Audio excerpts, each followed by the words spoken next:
somebody else. We're just gonna keep you right where we at right now. It doesn't matter what you think. The Wrestling Realm presents Break It Down with Brian H.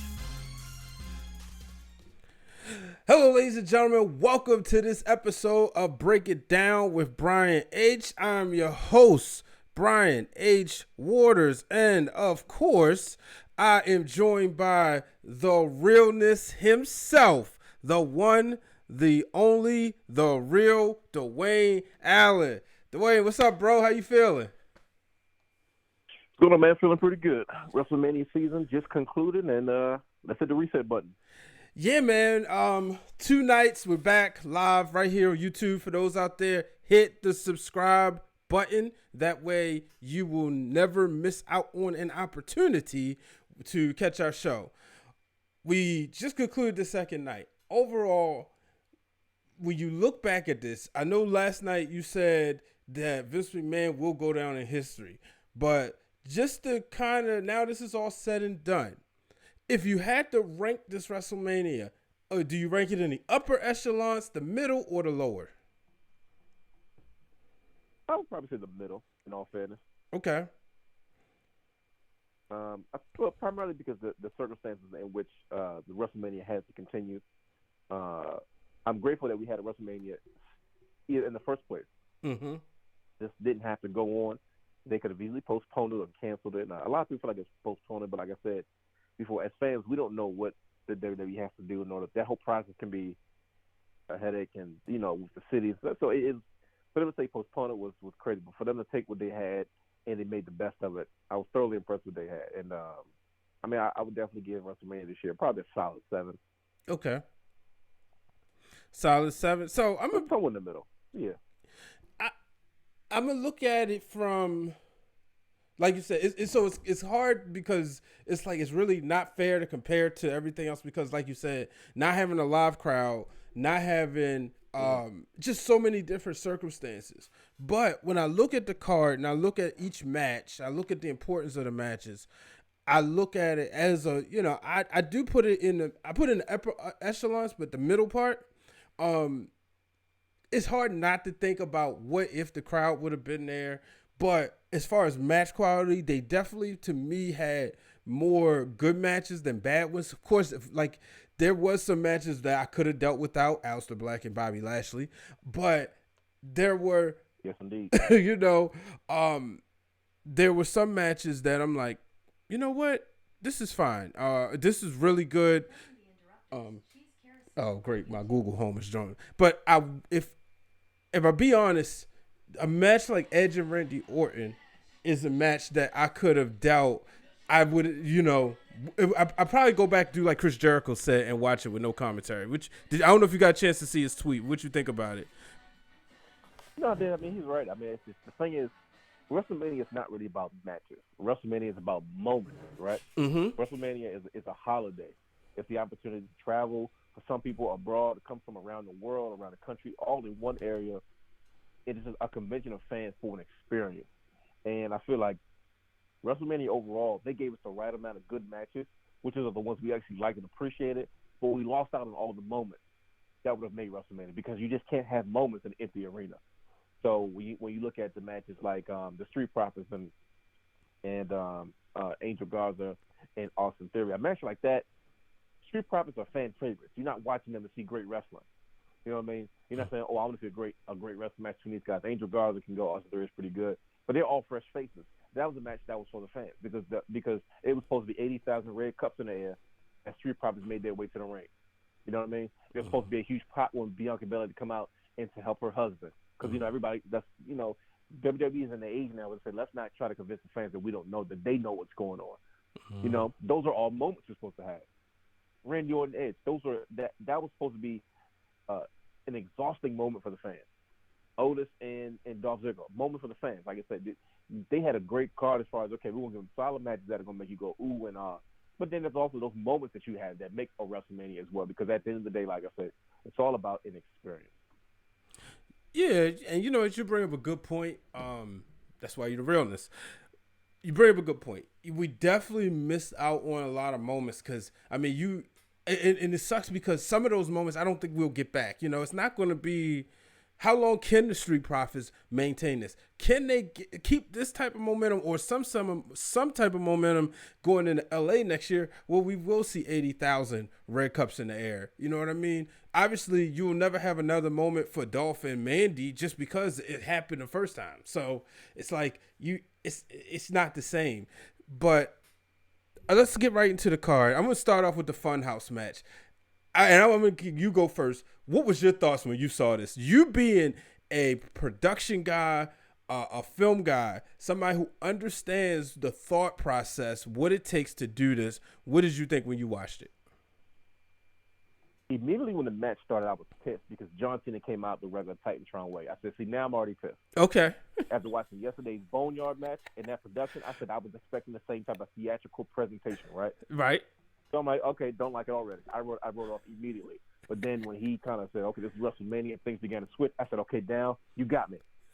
Thank you for that WrestleMania surprise. It wasn't much, but it was the most they could have given me because I'm like, okay, that's what I needed. You gave me that swerve now because just like a smart mark, I had to figure it out. Okay, so, you know, they're going to do another theatrical presentation like Taker and AJ Styles. They were so prepared for that. They teased the fact that it was going to be a regular match. Mm-hmm. You know, it's what I said yesterday. I said, I'm mad if you come out here and the stuff us around the ring and you're going to call that the match.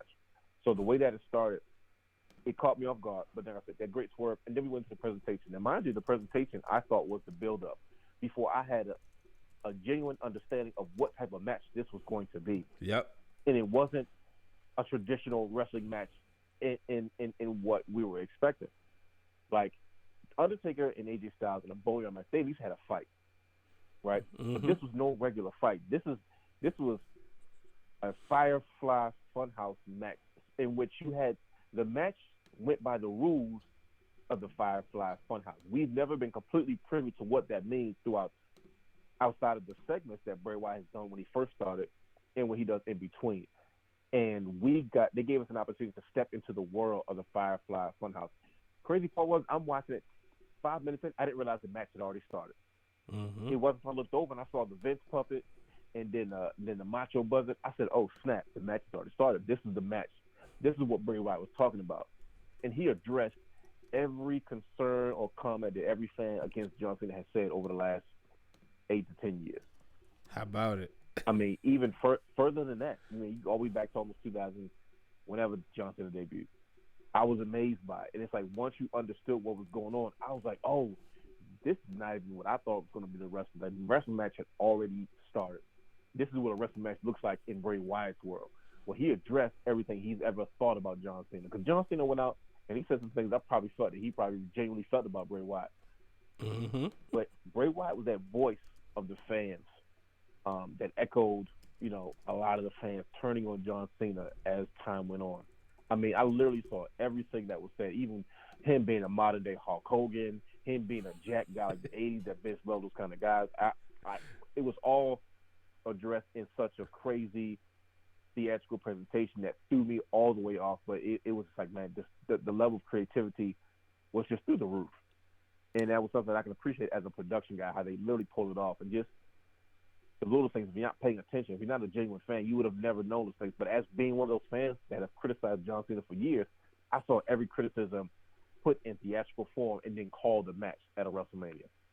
Yeah. Unbelievable. I was speechless. I was shocked. I was like, I don't know what to say.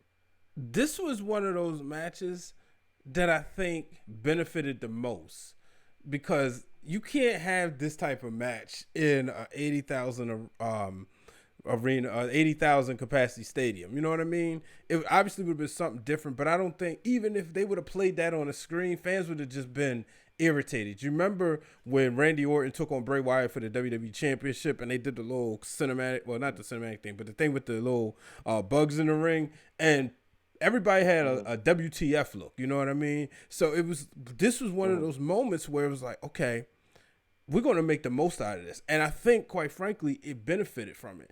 And I look at it, I love the tribute. I got to go back and watch that again. I watched the Boneyard match again today. I'm going to go back and watch this one again. Mm-hmm. I love the Eric Bischoff and just the cinematic cuts they were doing. I mean, it was seamless. It was so smooth, and just goes to show you, WWE is one of the is the number, in the upper echelons of production and cinematography, and I loved every bit of it. And it was just like, wait, so okay, now that's it. And I remember you said in the group chat, you were saying that's pretty much sending Cena back to Hollywood, right? Yeah, I mean, to me, you couldn't ask for a better, more creative send-off. Like I said, there's no Cena only came back for WrestleMania. It's not like he came back and said I'm back full time. Right. He was just back for the situation, and he added an extra piece of WrestleMania that probably wouldn't have been there if John Cena's name wasn't on the marquee. He originally came out and he said, "Hey, listen, I get where I'm at, as far as my place in this company. It's best that I'm not a part of WrestleMania." But he was a part of WrestleMania in a way where he kind of gave back to what he took away. Bray Wyatt says, "Here I am now." He goes back to the original Bray Wyatt. He goes, "This is my biggest failure." First of all, he addressed John Cena's biggest failure. And if you watch the Ruthless Aggression docuseries on the WWE Network, you'll see how he came in with so much momentum, but then it ultimately it was considered a failure. Bray Wyatt said the same thing. This is my biggest failure. This is the one thing that you took away from me that was supposed to set me where I was supposed to go, right? And it was just like, wait a minute, this is getting really, really deep. Like it seemed like that was one big Bray Wyatt get everything off your chest segment. And I think with the circumstances of WrestleMania not being in front of a live audience, you only had one audience to cater to. WrestleMania, for most fans who don't know, here comes the education. So get out your pens and a piece of paper. I'm about to educate you. Here we go. WrestleMania is the most difficult show to book for wrestling fans around the world because you are booking a show where you have to cater to two audiences, right? You have to cater to 75,000, 80,000 plus live audience, and then the millions and millions watching at home, right? And every year, the WWE has to find that balance in between to say, how do we make great television for those watching at home, at the bars, at the WrestleMania parties, while also catering to 75,000 plus fans that travel across the world, across the country, to be in that one space to watch the show, right? So there's a lot of things you can do when everybody's at home, because at that point, you give your production the freedom to do whatever. Versus saying, okay, cool, we can make a great production for the people at home, but then the people in the stadium will sit there and say, what did I just witness? I didn't get it. Somebody sitting in the nosebleeds that spent all that money to get WrestleMania may not be able to see the Titantron or hear the impact of what's necessary to send the message that you're trying to send in a production while there's a wrestling match going on in the ring. That's why that wouldn't work in front of a live audience. So trust me, I see the conflict every year, and every year that's something that they get paid to figure out. That's why they get paid the big bucks, because that's their responsibility to the fans to find where there's balance between a number of different things. The age groups for the show, those watching at home, those in front of the live audience. But this year, you didn't have that problem. They went, first of all, they did it in such a short amount of time. That right there is impressive. Them to come up with that idea, that concept, and to pull it off the way that they did in the amount of time that they had to do it. Like I said, that's why they get paid the big bucks. And I was thoroughly impressed, especially as a production person, to really take so many metaphors, so many ideas. I mean, so many subtleties. I mean, when I say Bray Wyatt addressed every failure, even in the Ruthless Aggression skit, John Cena goes for a swing. Bray Wyatt ducks and comes and goes, you can look, but you can't touch. First of all, John Cena proposed to Nikki Bella in the middle of a WrestleMania ring. That relationship was an ultimate failure. And it was something that was subtly addressed in the middle of him talking about John Cena's failures and why, he's not who he says he was. And from the very beginning, the whole point of this whole situation is, John Cena, we're going to show you who you were. The subtleties, I was like, wow, he definitely just addressed Nikki Bella without really addressing Nikki Bella. But it's things like that to me made a huge difference for me, to watch them pull that off and tell that story with what they had in the amount of time that they had to do it. Wow. I gotta ask you this. How much when you saw all this, 2 nights, great cinematography, how much did you miss Matt Hardy in WWE? The crazy part is, I really don't. Okay. And I'm going to tell you why I don't miss Matt Hardy in WWE. The reason I don't miss him in WWE is because there was nothing for me to miss. He was never really given this opportunity to do anything on this level when he made it relevant again. Well, I guess it's a potential then. I mean, it's through the roof. It's almost time wasted. Yeah. Because you have Matt Hardy is one of the most creative minds in the history of professional wrestling in my generation that I can speak of. And what he did on his own, and what he did in TNA, what he did what he's doing now in AEW and what I'm sure he's going to do. He pioneered this style of presentation for professional wrestling, and to me, this is the evolution of the business that we just saw tonight, and not just tonight. I'm saying with Matt Hardy, right? Him saying, okay, this is I believe in this style of presentation for professional wrestling. This is the future, and everybody looked at him like he's crazy.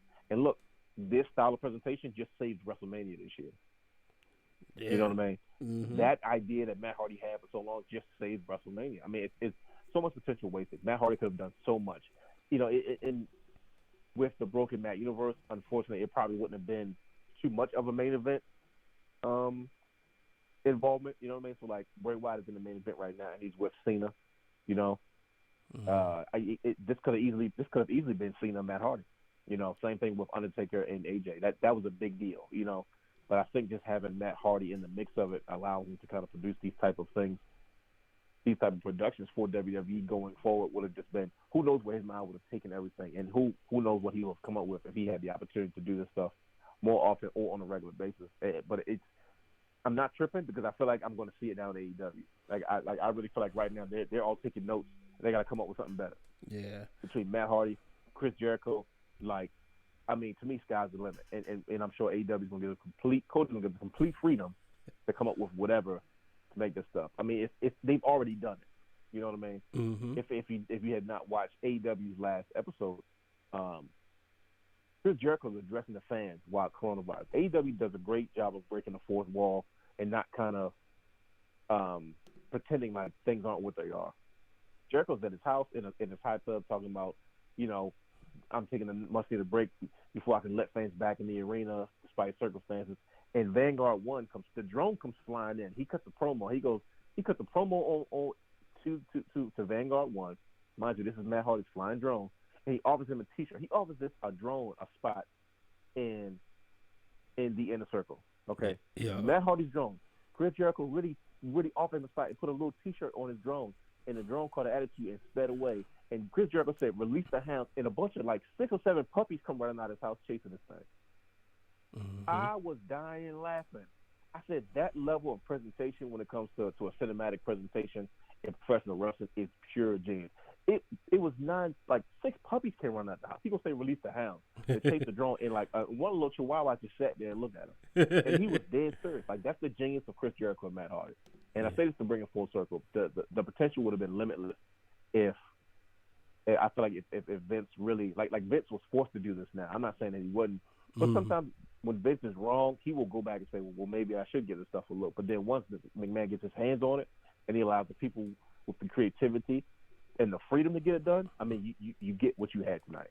Yeah. And you got a Firefly, which is completely different. Something I've never seen. And the best part about it was completely different from the Boneyard match. It wasn't the same thing. It was similar, but it wasn't the same. It's 2 different presentations underneath the same production umbrella, which I thought was, once again, it's progressive. It's evolution of the business. And like I said, if Vince will always shut something down, but if he sees that it works, he will go with it. I mean, if you look at his history and you look at the testimonies from the many wrestlers that have come before a lot of the guys we watch today, they tell you the same thing. Vince will say, no, don't do that. And then the next week say, look, this works, let's do this. Yep. Attitude era, baby. So, I mean, and that's to me, that's where we are. Yeah. Like I said, Vince didn't want the attitude era. He thought that style of professional wrestling was blasphemy. That's not what he grew up on. That's not what his father stood for. That's not what his grandfather stood for. Mm-hmm. And yet that was the only thing that was going to save his company. That was going to pay the bills. And Vince did it better than anybody. When I say he went there, something he did not want to do, he went there and he almost pioneered it. Like he pioneered what we know as the attitude era, because outside of, let's put it this way, he pioneered it on the mainstream because ECW was doing it for a long time. Nobody just knew about what they were doing unless you were a hardcore wrestling fan. But he took it to the mainstream. You know what I mean? He's known for taking ideas that aren't his and bring it to the mainstream. And eventually he's going to get the credit for it. Same thing with Matt Hardy. Matt Hardy pioneered something in TNA on its own and now in AEW, but yet Vince McMahon is going to get so much more credit because that's what people know. Mm-hmm. He brought it to the mainstream that, this is going to be on ESPN. This is going to be on a sports outlet. This is going to be replayed on the Fox Sports 1. Anything can happen. Like today we watched former WrestleMania on ESPN. It's a sports network. Mm-hmm. They're going to see that stuff and say, man, Vince is crazy. They're not going to say, oh, wow, Vince really got us from Matt Hardy. No, that's what we say as a wrestling fans. But we're in the minority when it comes to this type of presentation. Bingo. Now, speaking of minority, This guy, wrestling fans know, he won championships. He won the Impact World Champion, or maybe it was the TNA Champion. He won the NXT Champion. Tonight is official. Drew McIntyre, the brand new WWE Champion. Dwayne, I feel great because when we first started the Wrestling Realm, McIntyre was failing and failing bad. And I had so much high hopes for him. And, you know, I took an L with John Morrison, but McIntyre looked like I was taking two. Tonight is solidified, and my guy is finally the WWE Champion. I enjoyed the match. How did you feel about it? I mean, it's once again, I think this is one of those moments. You know what I mean? This wasn't meant to be a 5-star match, because this wasn't about the match. This is, like I said, to me, WrestleMania cards are all built with two things: matches and moments. This was never supposed to be like same thing with Goldberg and Braun Strowman yesterday. It wasn't meant to be a 5-star match. That was supposed to be about the moment. And that's how I feel about Drew McIntyre. I mean, when you watch his WWE, I'm not sure if it's the Chronicle or it's the 24 on the network. It was the Chronicle. The situation that we're in right now. Yeah, it was I just watched it this morning. Okay, so it addresses COVID-19 and its impact on his run. You know, even to the point where he had to do majority of his interviews through Skype, and with talking to a producer so they can put this together. And he was put in a very difficult situation, but at the same time, it's a dream come true because the future is still bright. I think that watching the end of the match, Drew McIntyre gets up there and he's shaking his head because he wants to celebrate so much. He wants to feed off the energy of the fans, and there's nobody there. I felt really bad for him because he's a guy. It's not easy to do when you walk away, when you fail in the WWE, walk away, and then come back and to be kind of put at the level of, at the tier of superstar that they originally said you were supposed to be in the first place. Absolutely. It's something that you and I discuss in a show that we do, one of our latest Wrestling Realm shows called Life After WWE.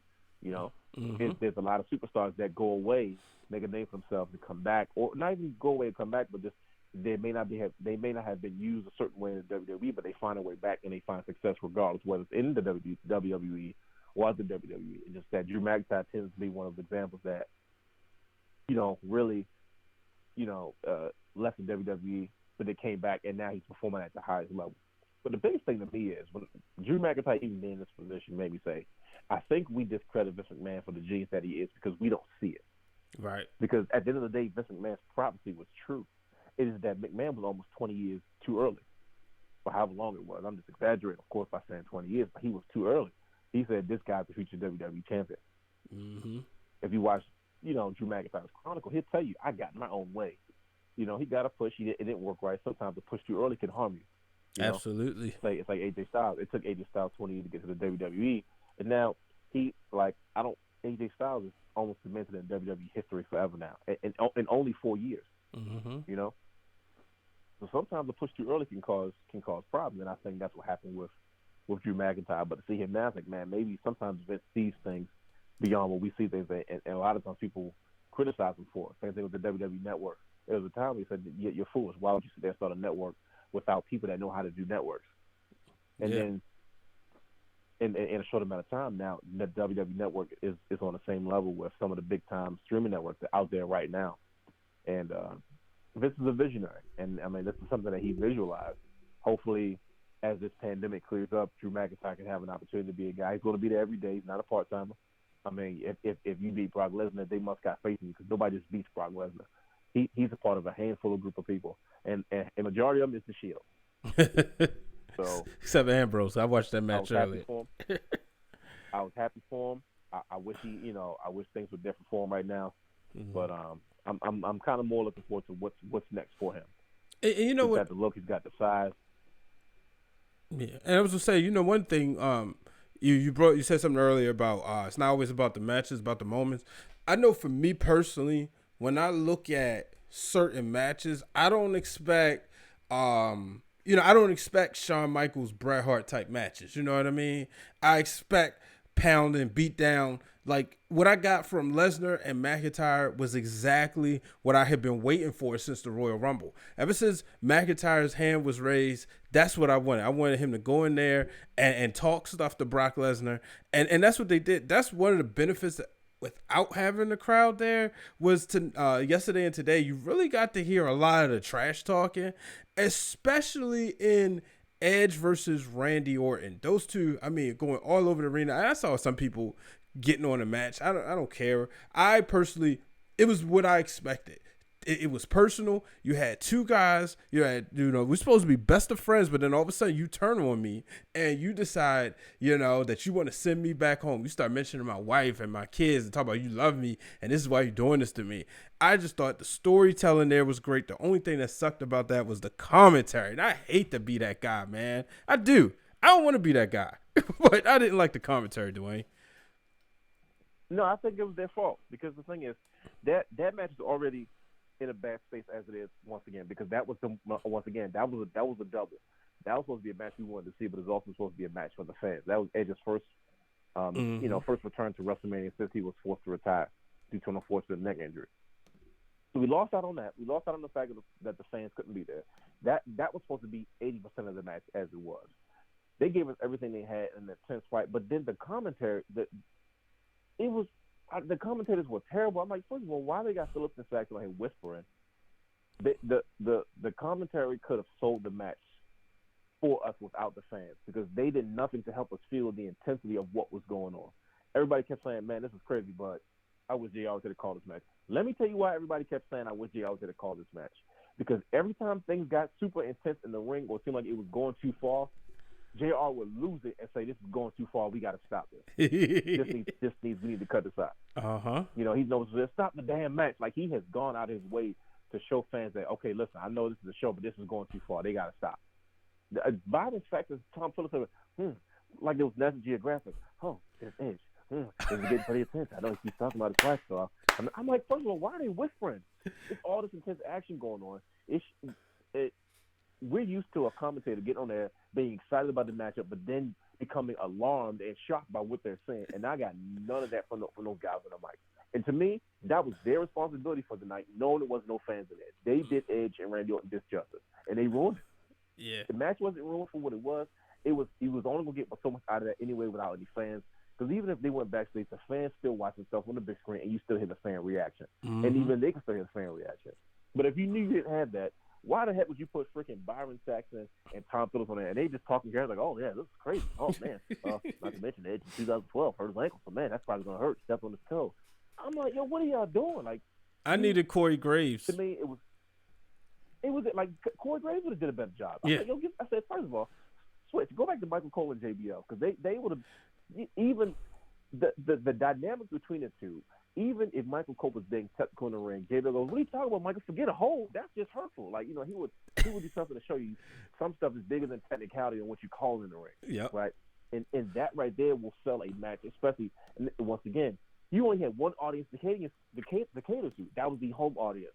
It was no live crowd. Mm-hmm. You dropped the ball, period. You dropped the ball. Because you guys had to at least make it. I said, this match is going to look good as a highlight package. Because what they're going to do is they're going to speed it up for all the intense moments and put some crazy music behind it. You're going to say, man, this is more intense than I thought it was. Because you can do that in production. Yep. Disappointed, man. I said, like, he ruined it. And Jericho trying to be polite. I'm not trying to bash anybody. Stop it, Jericho. You watching exactly what we're watching. The commentators did not do their job on that match. That match was so intense, they were supposed to tell that story. That was their job. And to me, they dropped the ball. I hope Vince cusses them out, and I hope they get in trouble. Oh, man. But they had one job, to tell that story. They were supposed to they ruined it. Like y'all ruined their moment because you knew they were going through the situation already handicapped. And then y'all didn't do your job to help the process along. So I'm not ashamed. I'm a fan, and it's very rare that I'm very critical of this kind of stuff. But some stuff is inexcusable.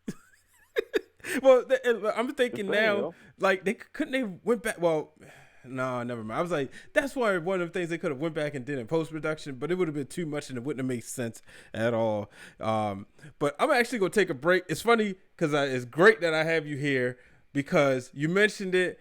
We have a new show coming up, folks. It's called Life After WWE. Here's a quick clip of that show coming up. Make sure you subscribe so you catch it. Wrestlers don't have to follow what is considered the status quo of the WWE these days. If you're not being used, you can decide I want to do something more. The rush of the fans, whether it's 50 people or 50,000, no longer makes a difference because superstars just want to be recognized because they feel now that maybe I don't need the machine to be what I consider successful. Yep. Early because it's true. You look at. All right, so that's just a small, quick clip, folks. Coming up, Dwayne, you want to let them know when it's coming out, or you just gonna drop it on them? It's probably the first show after Mania. Okay, all right. So I'm assuming, what, tomorrow? Sure, let's do it. It's Monday. There you have it, folks. Monday. We will be dropping our show titled Life After WWE. So you're getting the wrestling realm back in full force, and I guarantee you will be entertained. I was entertained tonight by the opening match on the main card. Charlotte Flair, Rhea Ripley, the Queen once again reigns supreme. And guess what? I know Santina Marella was crowned Miss WrestleMania at WrestleMania 25, but the real Dwayne Allen, I am crowning Charlotte Flair Miss WrestleMania. I know that's a big statement to make, but when I think about what she's done in her match, no, it's not. What she's done in her match. Look, man, look. Her work speaks for itself. Hey, exactly. It only adds to the first of all. When have you had any woman superstar treated like this in recent history before Charlotte Flair on this level? None, because you haven't. I'm talking about someone that can deliver. The fans want to see her, and it's not just because how she looks. Mm-hmm. You know what I mean? I'm talking like consistently. First of all, I've never seen a bad Charlotte Flair match up to this point, anyway. And this was no different. Mm-hmm. For her to have such a short time in the WWE in the business, it's amazing to see what she's been able to do. And she always delivers. It's not an easy thing to do in the world of professional wrestling. But I say always delivers. She always delivers. I mean, like I said, this win only adds to her legend. But at the same time, though, because this win adds to her legend, she can do so much more going forward for the brand, for the women's division, and overall for all of professional wrestling at the end of the day. Yeah, it's something she can use to help elevate girls and to work with a lot of the younger talent that may not have the opportunity that other people have had, or even that she had coming up early on. Yeah, people, obviously everybody, and I picked Rhea to win. I said, okay, Charlotte will put her over. But then I thought about it when Charlotte beat her. I said, it makes sense. What channel is NXT on? USA. If you look at that women's division down there, they have a lot of women down there. That's a lot of fresh matchups for Charlotte Flair. I tweeted that I'm closer to my dream match, which was Charlotte Flair versus Mercedes Martinez. But you look at Charlotte Flair versus, I think Bianca may come up, but maybe she won't. You never know. Her husband's on Raw. We saw her come out there. Maybe, maybe not. But then if you don't, I mean, you can go back to that feud, the mini feud they had. You got Mia Yim. You got Candice LeRae. You got so many women down there that I'm like, man. And then they got ones that we haven't even seen that's in the Performance Center. What better person? I mean, people kept talking about we tired of Charlotte and Bayley. We tired of Charlotte and Asuka. We tired of Charlotte and Sasha. Now you getting a fresh matchups. I look at this. I think back to her match when she won the title in the triple threat match with her, Sasha, and Becky Lynch. Some people say that was the match of the night for WrestleMania 32. You think back, one of my favorite WrestleMania matches, easily in my top 5, is her match versus Asuka. And tonight, her and Rhea went out there and they delivered. And I was a little worried about this match. I ain't gonna lie to you, because to me, the whole story they kept building on was that Charlotte was ready for WrestleMania because of the fact that she's used to going out there in the crowds where Rhea wouldn't be. So I was like, okay, so now I want to see what are they going to do. I never doubted that it would be a good match, but I wanted to see what story how they was going to flip this. You know what I mean? And I thought they went out there, and I thought Rhea Ripley delivered as well. You looking at somebody who, during the Survivor Series, they put her over something serious that weekend. Getting a win at the Survivor Series, getting a win on SmackDown on the Go Home show, getting a win at TakeOver. And then the next week beating Shayna, or a couple weeks later beating Shayna Baszler to win the title. So I thought that tonight was great, man. No, I mean, if they start the show off hot, I mean, first of all, I look at Rhea Ripley the same way I looked at Shayna Baszler. Like, she can hang with the big girls. Mm-hmm. I mean, she looks.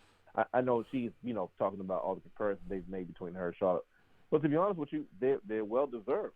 Mm-hmm. Because she has. I mean, when I say she has performed, I remember at one point you called it the year of Rhea. Yeah. And, because it's all the success that she's had. I mean, I don't think any other brand does a better job of creating women superstars than NXT. And now I guess you didn't say NXT UK. Yeah, I'm glad the Rhea world Ripley get to showed hear you say Shayna that. Baszler showed it. Yeah. It's the truth. Like, it's because they make you care. Like, my thing is, I'm not about splitting up genders. I don't want to see good wrestlers because she's good for women's wrestling. I just want to see good wrestling. Gotcha. And if the woman is giving me good wrestling, that's dope for me. A lot of times when I see women's matches, I'm really not a big fan of it because a lot of times the early stuff, it looks like a dance. Mm-hmm. And there's nothing against women. It just doesn't appeal to me. I'm not going to like it because I'm trying to fight the power in any type of way. I'm just telling you what I like personally. You know what I mean? But these women go in the ring. That's why I've always been a fan of ones like Natalya Neidhart and the Beth Phoenixes and the Gail Kims and the Awesome Kongs in the early years. And the Mickey James, because they always wrestled and they didn't make you feel like you were watching women's wrestling. You were just watching wrestling. You know what I mean? And they had their own stories and they had their own, feuds and stuff like that. And that's how I feel with even this young up and coming group with Rhea Ripley, the Shayna Baszlers, and then the countless numbers, the Bianca Belairs, who had one of the craziest slow builds that I've ever seen in a long, long time. It almost goes back to the Becky and Charlotte and the Sasha Banks and the Bayley and stuff like that. That's I'm seeing the same form. Like, it's not like, okay, well, they just caught lightning in a bottle. They got lucky the first time. No, I'm seeing this consistently. So whatever they're doing down there in there with the baseball, nothing called a farm system, Mm-hmm. is working. And if you can give me a good show based off that, I'm okay with it. And that first match, I was like, man, a lot of people focus on the wrong things. I'm like, look what they're doing in the ring. I said, they're doing an excellent job right now. I said, I was glued to the TV, and that's what you want, especially when you're watching WrestleMania. And it's already handicapped as it is. It's missing a piece. It's missing that audience. It's missing that feel. So I can appreciate what they gave us the first match, and it started the show off great. Yeah, it definitely did. I thought it was a great opener. I want to get to the women's match, the Fatal 5-Way Elimination match. Bayley retains the championship. We saw the build. I know some people were saying, I want to say around January, February, that they wanted this match right here to be Sasha versus Bayley. You just hinted at it. The slow build. And I was very adamant that I did not want to see that. And afterwards, I tweeted at Wrealm, now you can give me Sasha versus Bayley. You can start building towards that. Because you saw it when Bayley hit her by accident and Sasha, they got into it a little bit. It caused Sasha eventually getting hit with the women's right, getting eliminated. But in the end, she was there for her best friend. Bayley retaining the title. I know some people may have been disappointed. I wanted Sasha to win, but I wasn't mad that the way this went down, because now I think we get that slow build where we'll get a summer of Sasha Banks versus Bayley. How do you feel about that, Dwayne? First of all, I think they did an excellent job. I like the way they did the match. I like the way they booked it, the way they built it, and the stories that they told in the ring. Like I said, when you don't, I'm gonna keep saying it over and over again. When you don't have the audience, you have to look at something else. And I looked at the story that they were telling in the ring. First of all, Bayley deserves it. She deserves to have her long title run. I don't care what nobody says. To me, I think she's probably the best female wrestler in the building as of right now. That has shown me otherwise. Even Charlotte Flair. To me, Charlotte Flair is the best little package. But I'm talking about as far as technical in-ring work. Bayley to me is the best out of all of them. You've been saying that for years. I really have, because like I said, she's one of the first. For me, she was one of the first female wrestlers since Mickey James that made me say I can watch this match. You know what I mean? For the longest time, girls like Mickey James, outside of what she did, they didn't have good dance partners. You know what I mean? And you weren't getting a solid match, but Bayley was the one I was like, yo, she can really go. I like the way she wrestles. Like her style of wrestling, it just suits what I usually like already as it is. So first of all, she deserves to have a long title reign. If she deserves to have her win at WrestleMania, the circumstances was already, once again, beyond her control. The way that they started the match, and they addressed a number of different things. They addressed things like the Team Bad reunion. That was something else. That once again, that was supposed to be a WrestleMania moment, because the minute they all look at each other, the crowd would have been like, "Oh, I know this is." Mm-hmm. And maybe they did their little hand thing. Everybody's supposed to go nuts, and then that was once again continue on with the match. I like how they made Tamina look so strong in that match. I call her Big Mama because she's one of the oldest veterans, but she is still built as one of the most scariest superstars on the roster, men or women, and I like that. They all ganged up to get her out. They made it seem like she was the most difficult person to get rid of, and they all had to gang up on her just to get her out. I said that's great because even in the loss, it makes her look strong. Because at the end of the day, she can always say, "You all had to four women had to gang up on me just to get me out of this match." Mm-hmm. Lacey Evans is I think she's underrated in a lot of different ways. I think she's a full package player because she has a gimmick that works as a face or as a heel. She plays it well, and she's athletic enough to get in the ring, and she doesn't look like a newcomer to the business. She's not someone that most people would consider an indie darling. You know what I mean? Mm-hmm. But for her to transition into professional wrestling the way that she has and be successful at it, I think she's very underrated. And then, of course, as things kind of progress down the line, the storytelling between Sasha and Bayley, where they're kind of hinting at this may go somewhere down the line. And it started with the pre-match interview when Bayley addressed, was addressing, what's going to happen if it comes down to you two. But then she walked away and said, well, Sasha, what do you think? And Sasha kind of made a comment, and it was very ambiguous. Like, you couldn't really tell what she was referring to. Once again, you had to watch the match to see. We get into the match, the moment happens, it was a mishap. Boom, Sasha was upset. Bayley said it was a mistake. Don't worry about it. And then she saved Sasha the first time, but then Sasha ended up getting decked anyway, knocked out of the match, removed. Look, just when you think Bayley's done, Sasha Banks comes in. Of course, it's a fatal five-way, so it's no disqualification. Takes care of her best friend. Bayley retains. So now the new story, like you said, can be told now. Well, let's see how long Bayley and Sasha can keep this whole best friend thing up, because at the end of the day, people know too much about Sasha Banks at this point. Mm-hmm. Once again, I say it because WWE has peeled back the curtain and say, listen, we know you guys know them personally, so we're not going to pretend like they're wrestling characters. We're trying to blur those lines.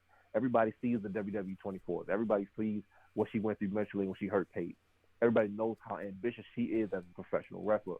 So they're like, listen, if I know you any better, Sasha Banks, you're not as happy as you make yourself looking like watching your best friend be champion for all this time, because that competitive nature is going to bite you, and it's going to start lighting that fire under you. And how long are you going to sit there and take it before you decide, I want this championship belt? Now, that's the only title that has eluded her in her career. Yep. As of right now. And she's young, right? Once again, it's the legend of Sasha Banks continually building. I think women's wrestling is in great hands for a long time. These girls are all young. They're not like, even Natalya is considered, one of the top bills in that. Like, she's a cornerstone to the women's division, and she's not going anywhere no time soon. Mm-hmm. And she's been around for as long as she has. I feel like they did an excellent job. As I said, pending the circumstances, definitely enjoyed the match. I had fun watching it, and I like what they were able to do, even without the crowd participation and without the the moments that we would have had if it was underneath the umbrella of a WrestleMania without all the circumstances. Yeah, and one thing you said about the moments, the team bad moment, and I felt like a lot of it reminded me when you said that a lot of the moments was on Twitter tonight, man, and that's one thing I can appreciate about social media, right, is being able to jump in. Yeah. Sure, you're gonna have your trolls and your people who want to just be marks, but then you got the fans out there who just want to do like we do, suspend our belief, enjoy it for what it is. It's WrestleMania. We're in the middle of a global pandemic. It's not like we're doing anything else anyway. And just being able to be on Twitter, and it felt like everybody knew that moment right there when it was like, oh, you saw a bunch of team bad gifs, and I tweeted one of them myself, but you saw a bunch of team bad gifs, and I was like, man, like, it was just great. I really think early predictions, I'm gonna say Sasha wins the title at SummerSlam. I know a lot of people don't win in their hometown, but I think she's gonna be one of the people that do it. SummerSlam will be in Boston. God willing, things are cleared up by then. So I think if it is, I think that's where she wins it. No, I can definitely see that happening. I think that the WWE is changing the old adage of you're supposed to live in your hometown. Yep. Because once again, the business is evolving. You know what I mean? Things have changed. So naturally, why not? Yeah, and I think she'll actually get a run. Sasha only has had less than 1 month reigns, and she doesn't win usually at the big shows for the most part. So we'll see. But any final thoughts before we get out of here? Yep. Bobby Lashley versus Aleister Black. Didn't need it. Nah, Didn't need it. that should go. You go get you fix your re up on the chips or get a drink of water, especially after the opener we had. That was the check my laundry break. I said, what is this? You know what though? About it, I ain't gonna lie though. I didn't hate it as much as you did. I wasn't sure. One thing that was said was that threw me off, and I was thinking from the very beginning was this is two contrasting styles of a match. Mm-hmm. You know what I mean? And once again, this is just me personally. I'm thinking once again, I have no audience here, right? Yeah. So if this was a moment match, why would you make this like? Give me somebody that's going to go in there and wrestle in the ring. Like, for instance, the Monday Night Raws that they come in, you're seeing guys like, when they were recording tapes, you're seeing guys like Cedric Alexander and Ricochet versus Angel Garza and Andrade. All four of those guys can go unbelievably, right? So they're going to give you a good wrestling match because they're performing for the camera, right? Yeah. They're not there to appease the audience. They got one job, put on a great wrestling match for those that are watching, right? Yep. Why do you come at WrestleMania and you give me that, knowing that this wasn't going to be? Don't get me wrong. I understand why it was there. It was there to forward this whole line of Bobby Lashley story. It played its part, but I could have dealt without it personally. I'm not a big fan of it. I got that's you. Just me. But Yeah, it was to me, like you said, even if they didn't record this in sequence, I think when they went back and looked at the show, they said, yeah, let's just make this one second, get it out of the way. Because one thing I can say about both shows, you didn't have what you call that normal calm your crowd down match. You go back and look at WrestleManias. You go back. There was no crowd. Yeah. So they built it. Like you look at WrestleMania 27, right? You had Undertaker, Triple H. Then you had the match with Snooki in it, and that got John Morrison essentially in trouble. And got heat, and then you had Cena, Miz. You look at WrestleMania 28, you bring out Brodus Clay so you didn't have that. One thing I did notice about this show, a lot of fluff was gotten rid of. Obviously because there's no crowd, there's no your annual announcement of breaking some sort of record, or there's no concert. I really loved at the beginning of the show. We didn't talk about this last night, but one of the things I really loved was the rendition of America the Beautiful, how they put that montage together, and you got to see all those beautiful black faces over the years singing the song. So, I just commend the WWE. Yeah, so what? I've been called WWE Mark. What else is new? But I commend them for everything they did this weekend. Once again, being the leaders, you go back to the unfortunate things of 9/11. They was the first ones to come together in a mass group. And, if Vince McMahon could have, he would be the first. If he could, he will be the first person to do it after COVID-19, just knowing him. But nonetheless, for them to still be able to give us this, I can really appreciate. Shout out to the cameramen and everybody out there just doing their thing. Absolutely. I mean, a lot of people can, in a way, put their lives on the line. There's definitely more than 10 people in the building, but they came together to give the fans a show, whether you disagree with it or like it or not. Once again, WWE is always an entertainment company. Their job is to cater to the fans. And if there was a segment of that audience that said we want a WrestleMania, it was no doubt in my mind that WrestleMania was going to go on in some way, shape, or form. We've been blessed and fortunate that it was able to go on and get recorded and situated before things continue to get shut down, due to unfortunate circumstances of COVID-19 and its effect it's having on the world right now. But hey, at least they got past WrestleMania. AEW has been shut down indefinitely at this point. Now WWE's trying to figure out, where they're supposed to tape. Yeah. And I got one more question for you. Tomorrow night, Raw after Mania, do we see your annual call-ups or your annual returns, or do you think WWE may hold off on that because they won't have the crowd and that crowd reaction? Will Raw after Mania be business as usual? I think it'll be business as usual. Okay. I don't think you'll get anything special because I don't know what they're allowed to do in the first place. So I wouldn't be surprised if you get an NXT call-up because all of them live in Orlando anyway. Yeah. But I don't, right now I think it's special enough that the show even goes on because as of right now they're probably not supposed to be recording television right now. Yeah. Well, I think I think it was already taped. Not sure how true it is. By all means, I don't know. Honestly, that's a tough question. Because Vince can say, "Look, we're not going to change anything, despite COVID-19. We're still going to go forward with what we usually do." But then again, it would be a waste because, like I said, you don't have that leftover WrestleMania audience that goes, I'm not going home yet. I want to see Raw. I want to see SmackDown. Probably not SmackDown now because it's on a Friday. But, usually that when everybody goes home with me, there's a group that says, nope, I'm not going home until Tuesday. Yeah. But you don't have that this time. So I don't see a reason to want to do that. Okay. I mean, you may do something just to say we hit the reset button, but I think it will be just one big moment maybe at the end of the night, but nothing major. Okay. But it has to be something huge, like CM Punk walking out there saying, hey, Drew, or something like that. Something on that level magnitude. Outside of that, I don't see much. I mean, think about it. In today, and what we need to see. I don't understand. Like, it's tough to say. Usually, it's a return. Everybody's back. Yeah, I mean, I think you said it, CM Punk. What surprises are there? That would be the only. He's the only one, and I say that because he's just the only thing left that people even talk about in regards. And even then, I don't think that'd be a good idea naturally, but it's got to be on that level of importance. Mm-hmm. Well, ladies and gentlemen, my bad. What would you have? No, don't let me fix it. The wrap up. I'm trying to say, like, yo, what is it else to do? I don't know. But go ahead, you can wrap it up. I don't know. I'm still thinking.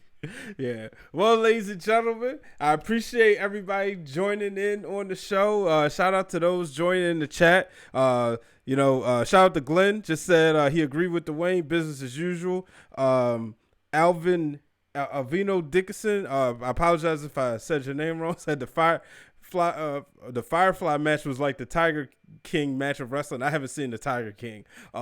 So D from the I didn't like. I tried to watch it, didn't like it.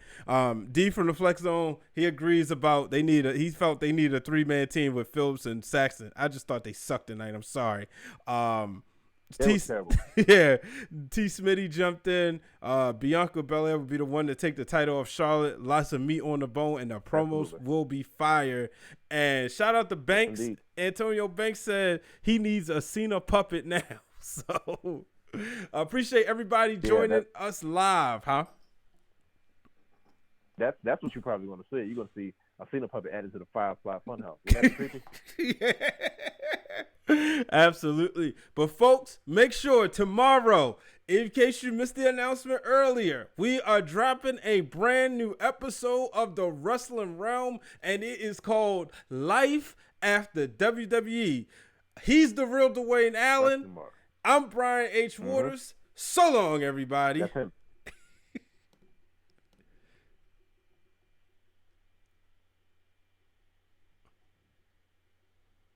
Oh, shoot. Where's my end of show? Crap.